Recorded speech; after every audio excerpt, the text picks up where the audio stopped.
여러분은 여러분 자신이 어떤 사람으로서 살기를 원하십니까? 사람의 이 종류에 따라 이런 사람들이 있을 수 있습니다. 이런 사람을 한번 꿈꿔본다. 어떻게 생각하실지 모르겠습니다. 누군가 나를 만나는 사람이 잘못되고, 나를 만나는 사람들은 망하고, 나를 만나는 사람들은 기운을 잃고, 나를 만나는 사람들은 절망에 빠지고, 나를 만나는 사람들은 괴롭고, 나를 만나는 사람은 고통을 당하고, 나를 만나는 사람은 예수를 믿다가 시험에 들고, 우리가 이런 꿈을 꾸면서 살아가죠. 그렇지 않죠. 우리는 이런 꿈을 꾸지 않습니다. 우리는 그 반대의 꿈을 꿉니다. 나를 만나는 사람들이 잘 되기를 바라고, 나를 만나는 사람이 힘을 얻기를 바라고, 나를 만나는 사람들이 기쁨을 회복하기를 바라고요, 나를 만나는 사람이 위로와 격려를 얻기를 원합니다. 무엇보다 우리는 나를 만나는 사람이 나로 말미암아 예수 그리스도를 만나고 그의 삶이 변화되기를 우리는 꿈꿉니다. 여러분, 그런 꿈이 있고 그런 소망이 있다면 오늘 우리가 읽은 에스겔서의 본문 말씀은 바로 우리에게 그러한 생명의 능력이 흘러가는 삶을 어떻게 살 수 있는가, 그런 삶을 살 수 있는 성도의 삶에 대해서 우리에게 알려줍니다. 여러분, 우리가 이 본문 말씀은 참 많이 들어서 알고 있는 말씀입니다. 에스겔서가 전체가 48장, 48장에 참 굉장히 양이 많은 성경인데요. 그 많은 성경 중에서 우리가 참 에스겔서 하면 떠오르는 건 항상 두 가지입니다. 마른 뼈가 살아나는 환상에 대한 이야기와 오늘 지금 우리가 읽은 본문 말씀인 생명의 강이 흘러가는 그 환상을 우리는 대표적으로 기억을 하고 있습니다. 그만큼 유명한 말씀이다라고 하는 것이죠. 자, 이 강의 시작은 굉장히 참 얕은 샘물처럼 보입니다. 성전의 문지방에서 물이 흘러나왔다. 나중에 보면 우리가 결론합니다만 사람이 능히 건너가지 못할 큰 강이 되는데, 아니 뭐 성전 문지방이 얼마나 크다고 큰 강이 흘러갈 만한 그런 물이 거기서 흘러나올 수가 있겠습니까? 그런데 보기에 시작은 굉장히 작은 시작 같았지만 그 나중은 어떠하냐면은 사람이 건너지 못할 큰 강이 된다 하는 이런 모티브는 마치 신약 성경에 예수님께서 복음을 가르치실 때에 겨자씨 하나 작은 걸 심었지만 나중에는 세상 모든 새들이 거하는 큰 나무가 될 것이다, 이것이 하나님의 나라다라고 말씀해 주신 바로 그런 가르치심이 이 에스겔서로부터 유래되고 있다는 것을 우리는 볼 수 있습니다. 아무튼 이게 수량이 얼마 안 되는 작은 샘물처럼 보이지만 이 강이 큰 강이 될 뿐만 아니라 이 강이 그냥 물만 많이 흐르는 강이 아니에요. 물이 흐름으로써 영향을 미치고 있습니다. 어떤 영향을 미칩니까? 강 좌우편으로 많은 나무들이 심겨 있고, 이 강물이 흘러서 바다에 이르르니까 그 바다가 되살아나는 기적이 일어납니다. 여기서 말하는 바다는 저희가 이제 성서 지리학적으로 보면은 지금 이스라엘에 있는 사해 바다를 가리키고 있습니다. 이 사해 바다는 말 그대로 죽음의 바다죠. 어떤 생물도 살 수 없습니다. 너무 소금기가 많아서 짜서 염분이 심해서 거기에는 어떤 생물도 살지를 못합니다. 오죽 이 농도가, 소금물 농도가 이게 높은지, 저도 이제 한번 가봤었거든요. 사해 바다를 가봤었는데 1월 달에 갔습니다. 바람이 좀 불고 막 좀 서늘했는데 그래도 사해까지 왔는데 안 들어가면 안 된다고 막 그래가지고 다 같이 갔던 교육자들 몇 사람들 다 수영 팬티 입고 막 달달달 떨면서 사해 바다로 들어갔습니다. 그래서 한번 잠수를 하면은 뭐 박수를 쳐주긴 뭐라 하겠다고 하더라고요. 잠수를 할 수 있으면 해보라고. 안 돼요. 이게 소금물 밀도가 너무 높아서 계속 뜹니다. 제가 이제 물로 들어가 보려고 그래도 계속 뜹니다. 엄청 짜고, 엄청나게 이게 밀도가 높아서 저희가 둥둥 뜰 만큼. 그러니 아무런 생명이 살지를 못하는 것입니다. 그런데 아무것도 살 수 없는 그 사해 바다가 되살아나는데, 무엇으로 되살아나느냐면 바로 이 성전으로부터 흘러나온 이 생명의 물이 사해 바다로 들어갈 때에 그 죽은 바다까지도 살아나는 환상을 보더라는 것입니다. 바다가 살아났다는 것은 다른 게 아니라 그 바다에 생물들이 가득해지는 것이죠. 큰 물고기들이 그 안에서 힘이 많이 잡힐 정도로 이 바다가 정말 융성해지는 것을 보게 되는 것이죠. 자, 이렇게 각처에 이르는 곳마다 모든 것을 살리는 생명의 물, 이 생명의 물이 어디로부터 나온다고 합니까? 성전으로부터 나온다고 되어 있습니다. 왜 성전으로부터 나온다는 것을 강조하는 것일까요? 그리고 이 성전이라고 하는 것이 어떤 의미를 갖고 있는 것일까요?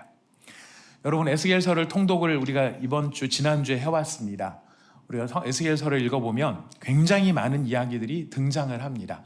에스겔서의 초반에 나오는 그 하나님의 모습, 이런 모습들을 그리는 장면이라든가, 거기에 또 열국을 심판하는 열국의 이야기, 또 이스라엘의 죄의 이야기, 또 에스겔이 하나님의 이 말씀을 전달하기 위해서 이렇게 몸이 마비가 되죠. 북이스라엘의 죄와 남유다의 죄를 담당하기 위해서 몸이 오른쪽으로 누워서 며칠간 마비가 돼 있고, 왼쪽으로 누워서 며칠간 또 마비가 돼 있습니다. 이런 여러 가지 기사들이 있다 보니까 에스겔의 이야기가 굉장히 복잡한, 그리고 뭔가 정리되지 않고 다양한 이야기들을 그냥 모아놓은 것 같은 그런 느낌이 들 수도 있습니다. 오늘 우리가 이 설교의 말씀을 들으면서, 우리가 하나님의 말씀을 들으면서 사실은 이 에스겔서가 얼마나 영광스러운 책인지, 얼마나 잘 촘촘하게 짜여져 있는 보석같이 섬세한 보석과 같은 책인지, 여러분 우리가 그것을 발견할 수 있는 영광이 있기를 바라겠습니다. 에스겔서의 가장 중요한 주제는 하나님의 영광입니다. 에스겔서의 처음부터 에스겔서의 끝까지 강조하고자 하는 가장 중심적인 핵심은 하나님의 영광이. 그래서 에스겔서 1장에 보면은 그 하나님의 영광을 구체적인 어떤 모습으로 막 비유를 합니다. 우리가 이해하기 힘든데, 하여튼 그런 비유로서 하나님의 영광은 하나님의 본체, 하나님의 모습을 의미를 하는 것이죠. 근데 바로 그 하나님 자신을 이야기를 하는데, 이런 상징적인 무엇인가가 가득 되어 있는 그런 모습으로 하나님의 영광을 먼저 이야기하고, 그 영광을 따른 하나님께서 어떻게 에스겔서 마지막까지 주권적으로 일하시는가를 쭉 진술을 합니다. 그럴 때 하나님의 영광을 나타내는 가장 중요한 모티브로 등장하는 것이 성전입니다. 성전. 그래서 에스겔서는 성전이 굉장히 중요한 역할을 하고 있는데요. 달리 말하면은 에스겔서는 제가 그냥 붙여본 이 제목인데, 두 성전 이야기다 이렇게 해도 괜찮을 정도로 성전이 강조가 되고 있습니다. 자, 이 성전에서 성전으로 이어가는 이것이 어떻게 하나님의 영광을 나타내고, 이것이 에스겔서에서 어떤 중요성을 갖는가. 여러분, 에스겔서는 우리가 초반에 잘 이해한 것처럼 앞에 부분은 심판에 대한 이야기죠. 하나님이 이스라엘을 엄중하게 심판하시고 열국을 심판하시는 내용이고요. 뒤에는 하나님께서 심판을 받은 이스라엘을 다시 회복시키시고 그를 온전케 하시는 이야기로 등장을 합니다. 자, 그럴 때 하나님의 심판이 얼마나 무섭고 얼마나 엄중하고 하나님의 심판이 얼마나 강력한 것인가를 표현해 줄 때, 그거를 묘사할 때 등장하는 게 성전으로 등장이 됩니다. 성전으로 나타납니다. 여러분, 전반부에서 이 성전과 관련된 하나님의 영광, 하나님은 그 성전을 떠나시는 것으로 이야기를 합니다. 우리 10장 1절부터 5절까지 여기 앞에 모니터에 나옵니다. 성경 찾으셔도 좋고요. 에스겔서 10장 1절부터 5절 같이 읽어봅시다. 시작. 이에 내가 보니 그룹들 머리 위 궁창에 남보석 같은 것이 나타나는데 그들 위에 보좌의 형상이 있는 것 같더라. 하나님이 가는 배 옷을 입은 사람에게 말씀하여 이르시되 너는 그룹 밑에 있는 바퀴 사이로 들어가 그 속에서 숯불을 두 손에 가득히 움켜가지고 성읍 위에 흩으라 하시매 그가 내 목전에서 들어가더라. 그 사람이 들어갈 때에 그룹들은 성전 오른쪽에 서 있고 구름은 안뜰에 가득하며 여호와의 영광이 그룹에서 올라와 성전 문지방에 이르니 구름이 성전에 가득하며 여호와의 영화로운 광채가 뜰에 가득하였고 그룹들의 날개 소리는 바깥들까지 들리는데 전능하신 하나님이 말씀하시는 음성 같더라. 자, 성전에 보면은 성소가 지성소가 있습니다. 지성소 안에는 언약궤가 있습니다. 그 언약궤의 뚜껑에는 두 천사가 날개를 서로 맞대고 있고 그 천사가 맞대고 있는 그 사이를 뭐라고 성경은 부르고 있느냐면은 시은좌, 하나님의 은혜를 내려주시는, 그리고 하나님의 보좌를 상징하는 곳이 바로 그 두 천사 사이의 작은 공간을 그렇게 부르고 있습니다. 그래서 지성소에 대제사장들이 들어가서 하나님 앞에 제사를 드리고 그 대제사장을 만나 주시는 하나님의 영광이 임재한 곳이 바로 그 두 천사의 날개 사이, 거기로 지금 성경은 이야기를 하고 있는데요. 하나님은 그렇게 조만하다는 뜻이 아니고 하나님은 하늘에 계시는데 이제 인간을 만나 주시기 위해서 사람들을 만나 주시는 그 바로 성전을 통해서, 지성소를 통해서, 언약궤를 통해서, 바로 그 시은좌를 통해서 만나 주신다라는 것이죠. 자, 그런데 에스겔이 지금 환상을 보는 것입니다. 거기 계셨던 하나님의 영광이, 자, 10장 4절에 보니까 어떻게 되시냐면 그룹에서 올라왔다 그럽니다. 그룹에서 올라왔다. 하나님이 언약궤 위에서 올라오신 거예요. 올라와서 어디로 이동을 하셨습니까? 성전 문지방까지 이동을 하신 거예요. 성전 문지방까지. 그렇게 성전 문지방까지 이동하신 하나님의 영광이 10장 18절 말씀, 19절 말씀을 읽어보겠습니다. 시작. 여호와의 영광이 성전 문지방을 떠나서 그룹들 위에 머무르니 그룹들이 날개를 들고 내 눈앞에 땅에서 올라가는데 그들이 나갈 때에 바퀴도 그 곁에서 함께 하더라. 그들이 여호와의 전으로 들어가는 동문에 머물고 이스라엘 하나님의 영광이 그 위에 덮였더라. 아멘. 자, 하나님의 영광이 지금 언약궤 위에서 올라 성전 문지방까지 갔죠. 그 다음에 성전 문지방에서 어디까지로 옮겨갔습니까? 여러분 방금 읽으셨습니다. 어디로 옮겨가셨습니까? 동문까지 옮겨갔습니다. 동문. 그 다음에 11장 22절부터 25절을 읽어보겠습니다. 11장 22절 25절 시작. 그때의 그룹들이 날개를 드는데 바퀴도 그 곁에 있고 이스라엘 하나님의 영광도 그 위에 덮였더니 여호와의 영광이 성읍 가운데서부터 올라가 성읍 동쪽 산에 머무르고 주의 영이 나를 들어 하나님의 영의 환상 중에 데리고 갈대아에 있는 사로잡힌 자 중에 이르시더니 내가 본 환상이 나를 떠나 올라간지라. 내가 사로잡힌 자에게 여호와께서 내게 보이신 모든 일을 말하니라. 자, 여기에서 이제 동문까지 이르렀던 하나님의 영광이 그 다음에는 어디로 가요? 성문 위로 올라갑니다. 그러니까 예루살렘 성 위로 올라가는 것이죠. 예루살렘 성읍 가운데로 올라가고요. 거기서 머무르는 것이 아니라 그 성읍 동쪽 산으로 이동을 하는 것입니다. 이게 무슨 과정이냐면은 하나님이 성전을 떠나시는 과정이. 언약궤에서 나오셔서 문지방을 지나 동문을 지나 예루살렘 성읍 위로 올라가셔서 예루살렘 성 동쪽 산으로 나가버리신 거예요. 그 성전이 있지만 성전에서 하나님이 떠나버리신 거예요. 이 떠나버리셨다는 게 무엇을 의미하는 걸까요? 하나님이 성전에서 떠나시고 예루살렘에서 떠나셨다. 그 이야기는 더 이상 성전이나 예루살렘이 존재할 이유나 가치가 없어졌다라는 거예요. 하나님의 영광이 떠나버린 성전, 하나님의 영광이 떠나버린 예루살렘, 존재할 이유가 있을까요? 존재할 가치가 있을까요? 이때 예루살렘 성전은 솔로몬이 지은 성전입니다. 솔로몬의 성전을 이게 짓기 위해서 들어간 금이 여러분 몇십 톤이 들어갔습니다. 아깝죠? 예, 우리는 3.75g 단위로 달아 쓰고 있는데 솔로몬 성전은, 하나님의 성전은 몇십 톤의 금이 들어갔어요. 금이 그 정도 들어갔으면 은이나 뭐 이런 것들은 말할 수 없이 들어간 거죠. 너무너무 화려하게 지어진 정말 모든 공이 들어간 성전이에요. 하지만 그게 금으로 지어졌던, 다이아몬드로 지어졌던, 그 이상의 가치가 있는 무엇으로 지어졌던 하나님의 영광이 떠나버린 그 성전은 더 이상 존재할 이유도 없고 존재할 가치도 없어진 거예요. 그러니 어떻게 합니까? 용도 폐기, 파멸이고 멸망이라는 뜻이. 지금 하나님께서 이 에스겔에게 하나님의 영광이 떠나는 환상을 보여주신 것은 무슨 의미입니까? 하나님의 영광이 떠난 껍데기뿐인 성전은 이제 곧 불타오를 것이고 망할 것이고 폐기 처분될 것이라는 것을 알려주는 것이죠.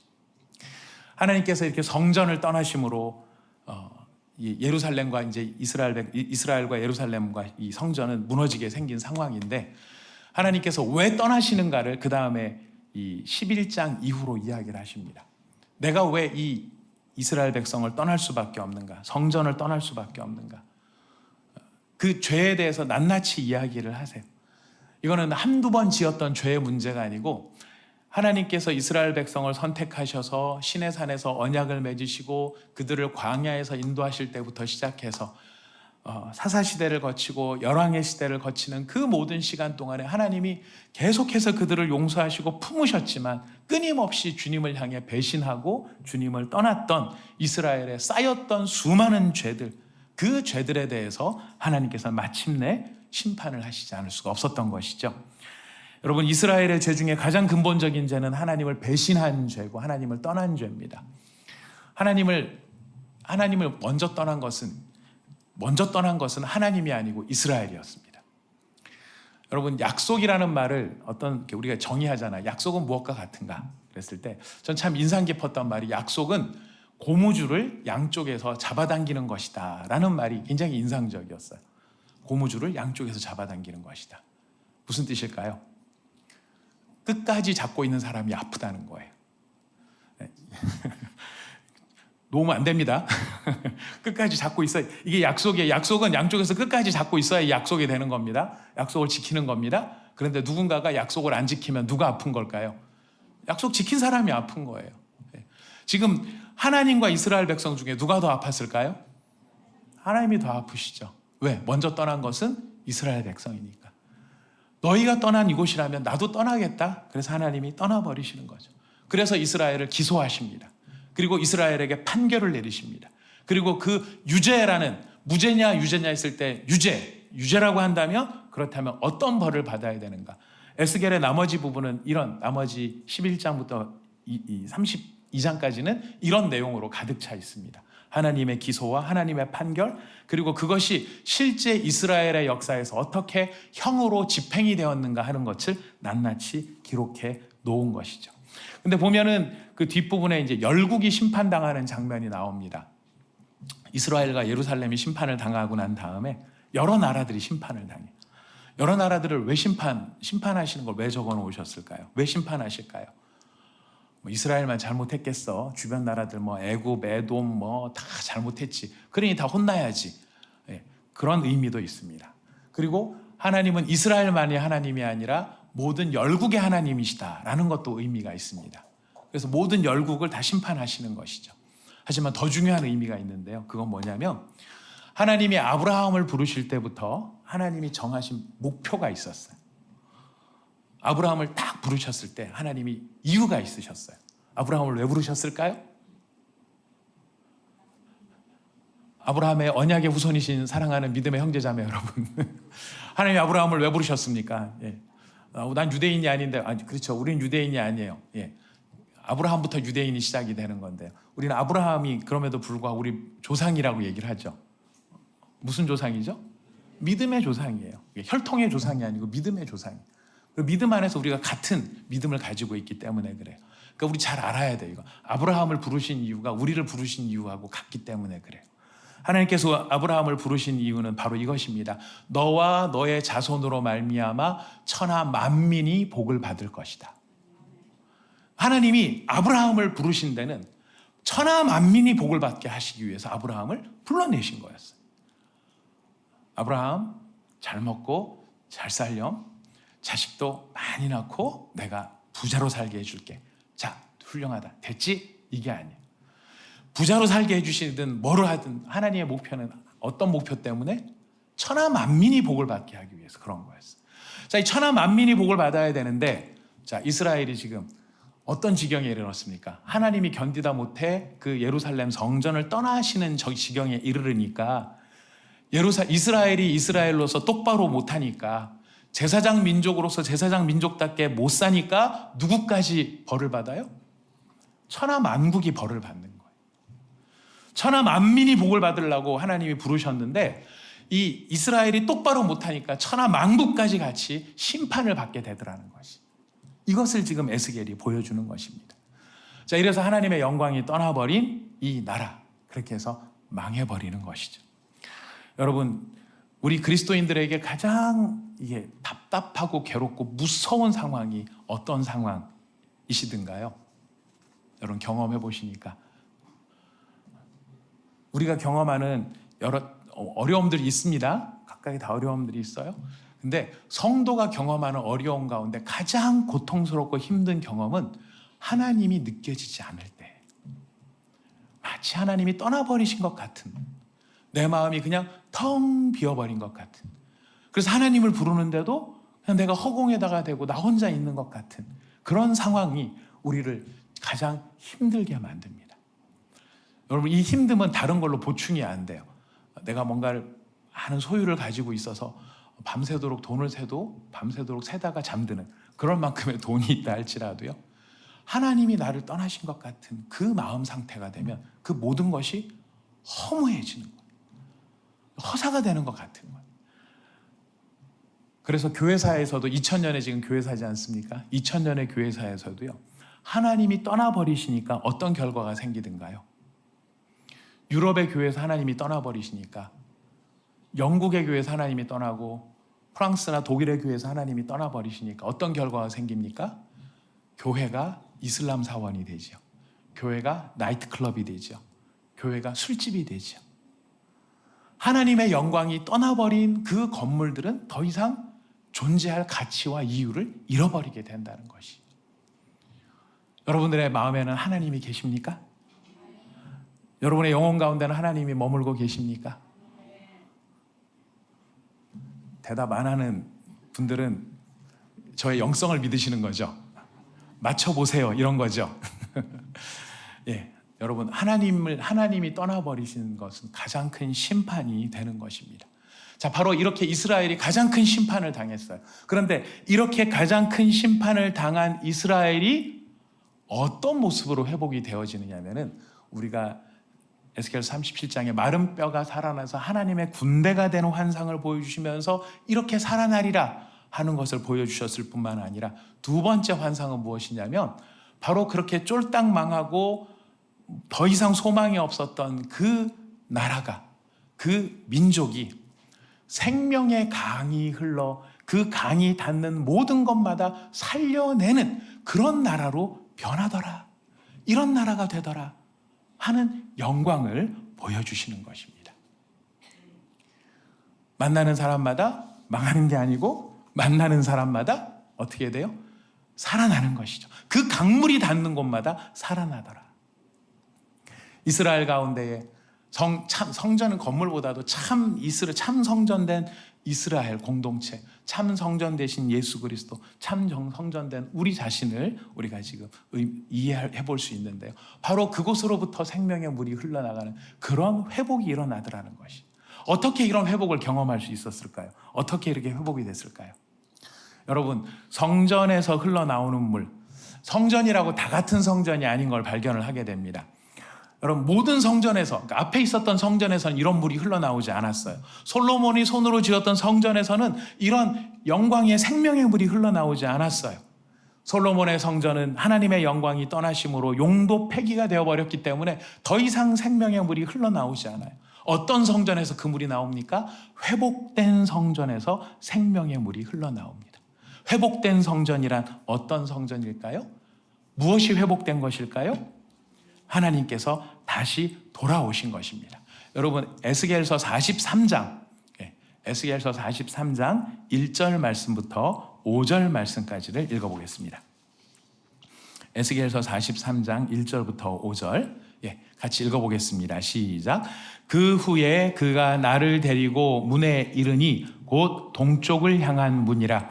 이스라엘 하나님의 영광이 동쪽에서부터 오는데 하나님의 음성이 많은 물소리 같고 땅은 그 영광으로 말미암아 빛나니 그 모양이 내가 본 환상 곧 전에 성읍을 멸하러 올 때에 보던 환상 같고 그발 강가에서 보던 환상과도 같기로 내가 곧 얼굴을 땅에 대고 엎드렸더니 여호와의 영광이 동문을 통하여 성전으로 들어가고 영이 나를 들어 데리고 안뜰로 들어가시기로 내가 보니 여호와의 영광이 성전에 가득하더라.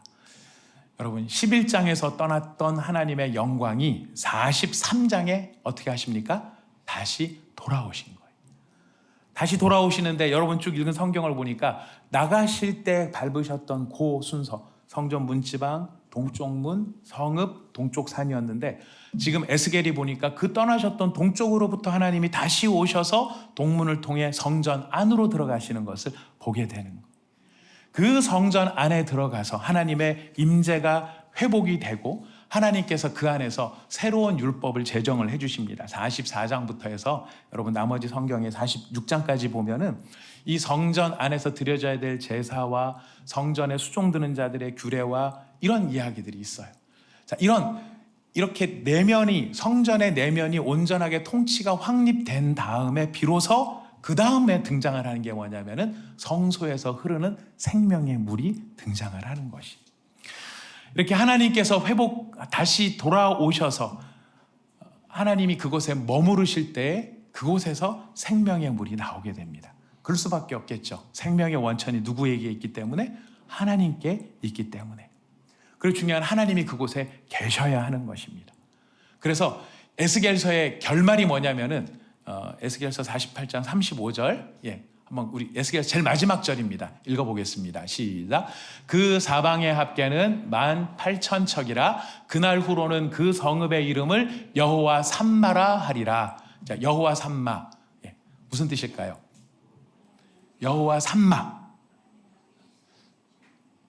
여호와 1마, 2마, 3마 이게 아니고 네, 여호와 삼마. 무슨 뜻이냐면 여호와께서 거기 계신다라는 뜻이에요. 지금 성전에 회복된 성전의 영광처럼 하나님이 거기 계실 때 하나님이 거기 계심으로 생명이 회복이 된다라는 것이죠. 자, 이렇게 하나님의 성전이라고 해서 다 같은 성전이 아니라 하나님의 영광이 임할 때에 거기에서 생명의 물이 나온다. 이게 무슨 뜻일까요? 성전이라고 다 같은 성전이 아니라는 이 말은 예배라고 다 같은 예배가 아니라는 거예요. 기도라고 다 같은 기도가 아니고 설교라고 다 같은 설교가 아니고 찬양이라고 해서 다 같은 찬양이 아니라는 거예요. 우리가 봉사를 한다고 해서 다 같은 봉사가 아니고 비전을 따라 살아간다 그래도 우리가 어떤 비전을 갖고 있든지 그 비전이 다 같은 비전이 될 수 없다라는 거예요.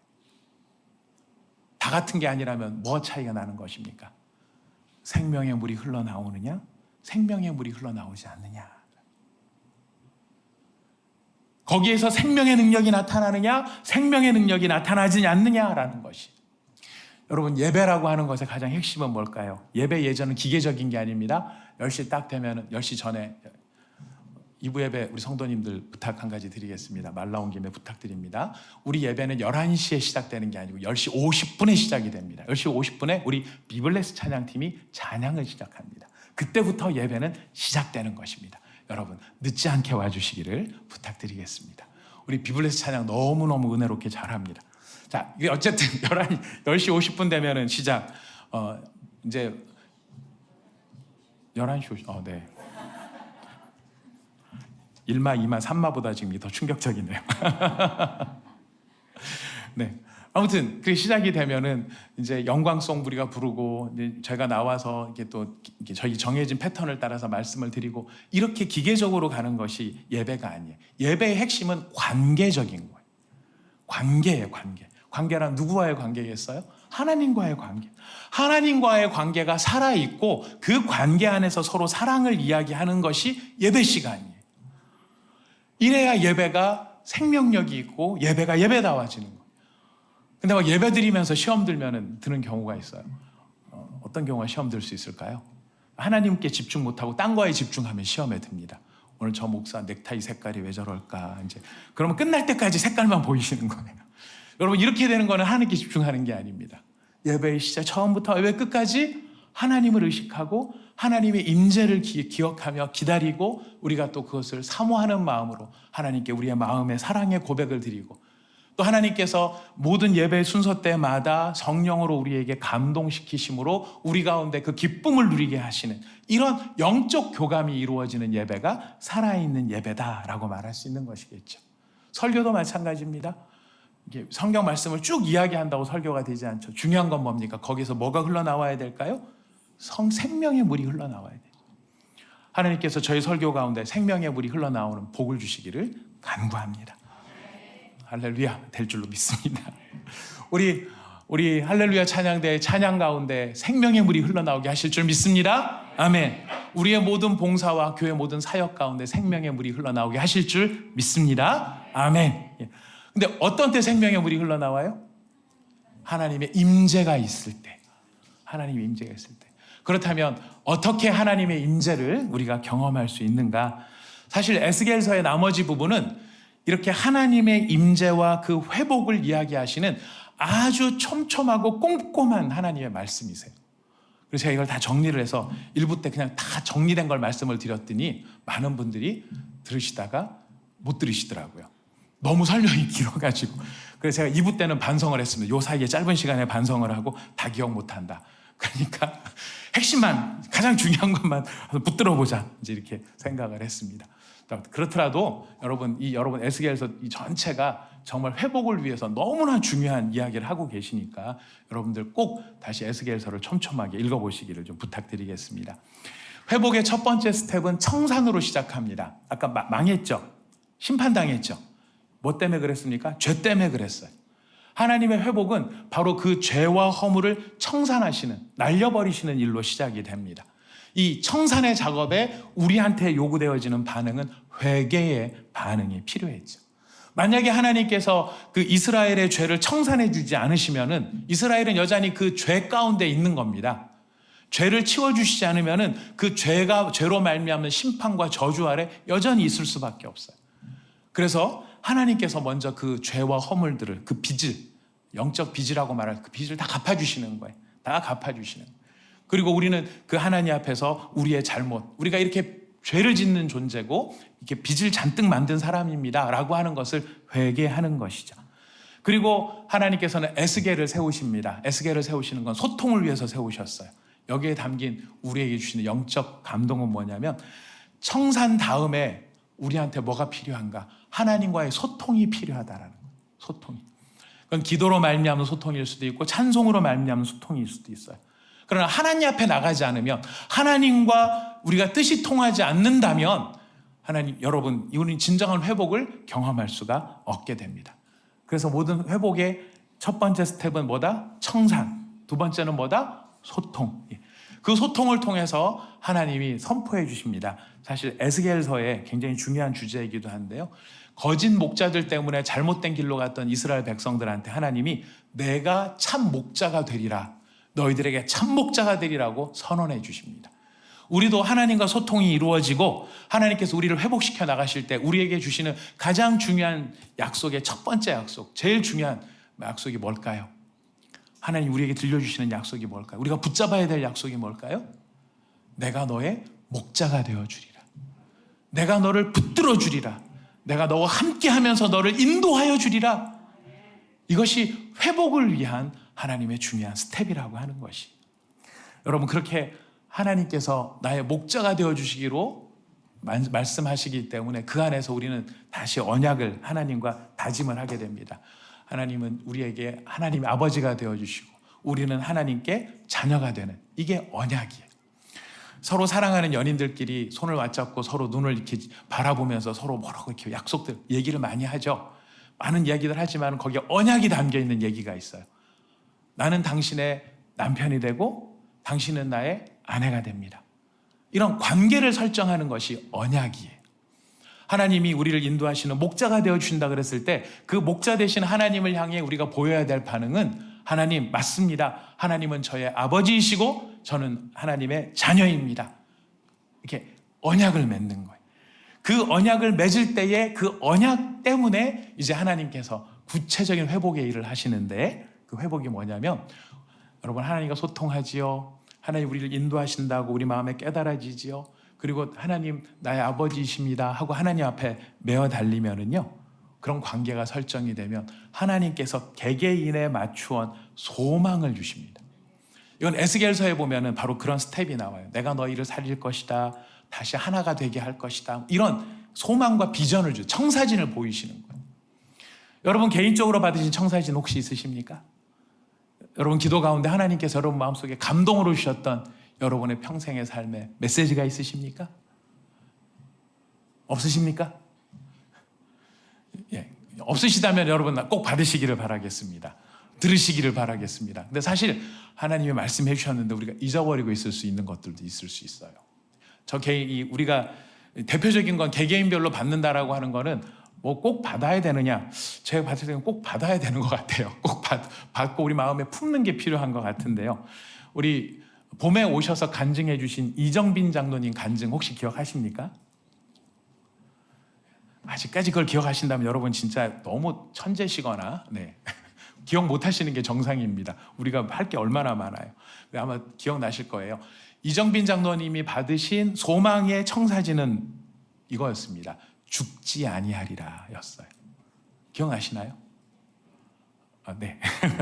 죽지 아니하리라 이 한 말씀 붙들고 지금까지 빚 갚고 사신 거더라고요. 보니까 저도 개인적으로는 그렇게 깨달은 바가 있습니다. 깨달은 말씀이 있고 그것이 저로 하여금 저의 부족함에도 불구하고 제가 혀 빼물고 죽지 않는 이유가 이 약속의 말씀 때문에. 무슨 약속의 말씀을 받았느냐면 은혜의 샘이 마르겠느냐라는 거였어요. 제가 교회를 개척하면서 말씀을 준비하면서 뭔가 공고함이 있고 답답함이 있어서 기도할 때 하나님께서 제 마음속에 이게 무슨 똑똑히 소리로 들리는 거 무슨 감동이에요. 제가 경험한 건 그래요. 그런 감동과 같은 마음으로 은혜의 샘이 마르겠느냐, 여호와의 은혜의 샘이 마르겠느냐. 주여 그 샘이 마를 수가 없습니다. 그러니 제가 부족할지라도 저는 뭐를 붙잡는 거예요?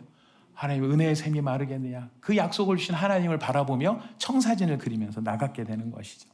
그 다음에 하나님께서 에스겔서에 보면 그 다음 스텝으로 하신 게 뭐냐면 곡과 마곡, 곡이라는 나라에 마곡이라는 왕이 연합군을 만들어서 이스라엘을 쳐들어오는데 하나님 이걸 물리치시는 것을 보여주세요. 이건 무슨 뜻이냐면 우리로 하여금 하나님을 잊어버리게 만들고 하나님을 떠나버리도록 만드는 악한 영향력들을 끊어버리시겠다라는 것이. 그래서 하나님과의 진정한 회복은 다시 반복합니다. 제일 먼저 청산, 두 번째는 소통, 그 다음에는 하나님의 언약, 그 다음에 그 언약 안에서 하나님 주시는 소망과 더불어 우리가 해야 될 일이 있어요. 하나님께 또 하게 돕는 일이 있습니다. 그게 무엇이냐면 나로 하여금 하나님을 떠나고 하나님을 잊어버리게끔 유혹하고 영향력을 미치는 더러운 죄의 습관들을 끊어버리는 게 필요해요. 끊어버리는 게 필요해요. 이게 무엇로 향해 가는 스텝이냐면 바로 성전에서 물이 나왔다 그랬잖아요. 물이 그냥 하나님이 임재하시자마자 바로 나온 게 아니에요. 여러분 우리는 뭐가 급하냐면 예를 들면 비유적으로 말씀을 드리면 이런 겁니다. 내 몸이 아프면 우리는 당장 뭐를 해결해야 되냐면 통증을 이기고 싶은 거예요. 통증이 없었으면 좋겠어요. 그래서 자꾸 하나님한테 뭐라고 하냐면 주님 진통제 좀 놔주세요. 진통제 좀 놔주세요. 안 아프게 진통제 좀 놔주세요. 근데 하나님이 보셨을 때는 어떤 겁니까? 진통제가 문제가 아닌 거예요. 뭐가 문제예요? 원인 치료를 해야죠. 드러내야죠. 막 여기 썩어가지고 염증이 이만큼 나왔고 이만큼 부풀어 시커멓게 썩었는데 거기다 대고 아프지 말라고 몰핀만 계속 놓으면 아프진 않겠지만 더 썩어 들어가잖아요. 하나님은 그게 아니에요. 아프지 않는 거 중요하지만 더 중요한 거는 아프게 만드는 염증을 드러내야 되는 거예요. 은혜의 생명의 물을 흘려보내려면 그냥 막 되는 게 아니라 에스겔서를 보니까 그래요. 이런 준비가 필요하더라는 거예요. 우리 안에서 악과 결별하고 우리 안에서 하나님을 떠나게 만드는 것들에 대해서 과감하게 선포하고 선언하고 하나님께 서겠습니다. 하나님 편에 서겠습니다. 하는 우리의 결단이 요청된다는 것이. 그리고 그 요청을 가지고 우리가 하나님 앞에 예수의 이름 앞에서 순종함으로 그 말씀을 따르기 시작할 때 비로소 그때부터 어떤 은혜가 나타나냐면 생명의 영향력이 생명의 물이 흘러가더라라는 것이. 여러분 이게 왜 이게 어떤 점에서 어떤 차이가 있고 어떤 중요성이 있는가. 많은 사람들은 세상 사람들은 그래요. 내가 선한 영향력을 행사한다 그러면 무엇을 가지고 선한 영향력을 행사하느냐면 내 인격을 가지고 선한 영향력을 행사하는 거예요. 내가 얼마나 성품이 좋으냐, 내가 얼마나 잘 참느냐, 내가 얼마나 너그러우냐, 나 괜찮은 인간이지, 나랑 이렇게 가까이 있다 보니까 너희들 좀 감동되지 않니? 안 되니? 이것 갖고 감동이 안 되면 너희들이 인간이 아니다. 어쨌든 감동이 되니? 뭘 가지고 합니까? 자기 인품과 자기 실력 가지고 하려고 하는 거예요. 하지만 그리스도인들의 영향력은요, 내 안에서 흘러나오는 생명의 물이 다른 사람들을 살리는 영향력으로 나타나는 것이. 그 생명의 물은 무엇일까요? 예수님 말씀하셨어요. 나는 곧 부활이요 생명이니 우리 안에서 흘러나가는 것은 바로 예수 그리스도가 흘러나가게 된다는 것이. 근데 어떻게 예수 그리스도가 흘러갑니까? 아까 그래서 그런 절차가 필요했던 거예요. 정산하고 소통이 돼서 언약을 맺고, 그래서 내한테 있는 더러운 것들을 끊어버리기로 결단을 하며 내가 예수님을 따르기로 순종을 하는 그 순종의 삶을 통하여 하나님의 생명수가 흘러가기 시작하더라라는 것이. 여러분, 우리 모두가 이런 사람이 되기를 바라겠습니다. 이런 생명의 물이 우리로부터 흘러나가기를 바라겠습니다. 자, 그런데 더 놀라운 게 있어요. 에스겔서를 보니까요, 생명의 물이 흘러가더라, 만국이 소생하더라, 이걸로 끝나지 않아요. 여러분들 에스겔서 통독을 하신 분들은 그 뒤에 이건 또 왜 써놨어 싶은 얘기가 또 하나가 있어요. 그는 기업이 땅을 분배하는 장면이 나와요. 읽다 보면은 이거 없어도 될 것 같거든요. 지루하잖아요. 재미없잖아요. 근데 그 땅을 분배하는 장면이 나와요. 이게 굉장히 중요한 의미가 있습니다. 여러분, 하나님께서 우리를 회복시킨다 그러셨을 때 어떤 걸 갖고 회복, 어디 선까지를 회복이라고 정의를 하시느냐면은, 우리는 돌이켜서 회개하고 하나님이 임재하셨다 그러면은 그게 회복 맞아요. 근데 그게 회복의 전부가 아니에요. 그건 회복의 과정이에요. 궁극적인 완성은 어디에 있느냐면 하나님께서 하나님의 백성들에게 정해놓으신 복을 다 주는 것까지가 회복인 거예요. 하나님의 영광의 임재도 과정이고요. 그 영광의 임재를 통해 생명의 물이 흘러나오는데, 생명의 물이 흘러나와서 그것으로 오케이가 아니고 그 다음에 또 있다는 거예요. 그건 뭐냐면 너희에게 정한, 내가 너희들에게 주기로 작정한 이 복이 너희들한테 임하여서 너희들이 진짜 이 복을 받게 되는 것, 거기까지, 그렇게 되어야 회복되었다. 하나님의 회복은 거기까지라는 것입니다. 하나님 우리에게 뭘 주시기를 기뻐하세요? 땅을 주시기를. 이스라엘에게는 땅으로 나타났죠. 궁극적인 것은 복을 주시기를 기뻐하신다는 거예요. 복 얘기하면은 기복신앙 이렇게, 이것도 노이로제 같아요. 무슨 복 얘기하면은 복 달라는 것이 무슨 잘못된 것 같고 뭐 얘기하는데, 여러분, 건강은 누가 주십니까? 우리 관계 건강하면 누가 주십니까? 우리에게 영생을 주시는 분은 누구이십니까? 그럼 우리가 이 세상을 살아가는데 필요한 걸 공급하시는 분은 누구세요? 누구한테 달라고 하실래요? 돈 달라고 하면 잘못되는 걸까요? 아닌데 문제는 뭐죠? 너무 많이 달라고 그러니까 문제죠. 우리의 문제가 자꾸 문제가 되는 거는 돈을 달라는 게 문제가 아니고 우리가 그걸 넘어서 너무 많이 달라고 하니까. 그리고 하나님보다, 복을 주시는 하나님보다 돈을 더 중요하게 생각하니까, 그래서 기복신앙을 조심해야 된다, 그런 것이지, 하나님이 우리에게 복을 주시는 건 필요한 일이고 우리 하나님께 달라고 해야 되는 거예요. 하나님은 하나님의 백성에게 이런 복을 주시기를 기뻐하시는 분이세요. 거기까지가 회복인 거예요. 자, 그렇게 하기 위해서 여러분, 하나님께서 이런 과정을 밟으셨다는 거 우리가 기억하면서 스스로를 돌아봅니다. 이제 말씀을 정리합니다. 근본적으로 정리해야 될 것, 우리 안에, 내 안에 하나님이 계신가? 내 안에 하나님이 계신가? 우리 가정에 하나님이 계신가? 우리 교회에 하나님이 계신가?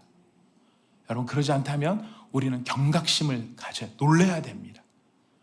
두려워해야 됩니다. 그리고 우리의 기도는, 하나님, 다시 우리 가운데 임재하여 주시옵소서. 다시 우리 가운데로 회복하여 주시옵소서. 그리고 정말 하나님께서 회복하시면 우리한테 증거가 나타나겠죠. 무슨 증거요? 생명의 물이 흘러가고 복을 받아야 되겠죠. 근데 나를 만나는 사람이 나만 만나면 죽어. 나를 만나는 사람이 나만 만나면 시험에 들어. 나를 만나면 사람들이 나만 만나면 저부터 좋았던 관계가 깨어져. 그럼 우리 심각하게 돌아봐야 돼. 내 안에 정말 생수가 흐르는가? 만약 그렇지 않다면 어디로 돌아가야 됩니까? 네, 청산. 기억하셔야 됩니다. 청산, 소통, 언약. 그리고 그 언약 아래서 우리 하나님께 주시는 소망을 붙들고요, 우리 하나님께서 끊어낼 걸 끊어내고요, 하나님의 말씀을 따라 순종하겠다는 우리의 각오와 결심을 우리가 새롭게 하는 일이 필요합니다. 그리고 진짜 예수님을 따라야 됩니다. 그럼 주님이 우리 안에 변화를 일으키셔서 생명의 물이 흘러가게 하실 것입니다. 사랑하는 여러분, 우리 모두가 이런 회복된 성전의 주인공이 되시기를 축복합니다. 우리를 만나는 사람들이 살아나게 되고, 우리를 만나는 사람들이 기쁨을 얻게 되고, 우리를 만나는 사람들이 소망과 위로를 회복하고, 우리를 만나는 사람들이 다시 재기를 꿈꿀 수 있는, 힘을 얻을 수 있는, 우리 안 망했다, 우리 끝나지 않았다. 왜? 하나님이 내 가운데 계시니까. 여러분, 그 은혜의 주인공들 우리 모두가 되시기를 축복합니다.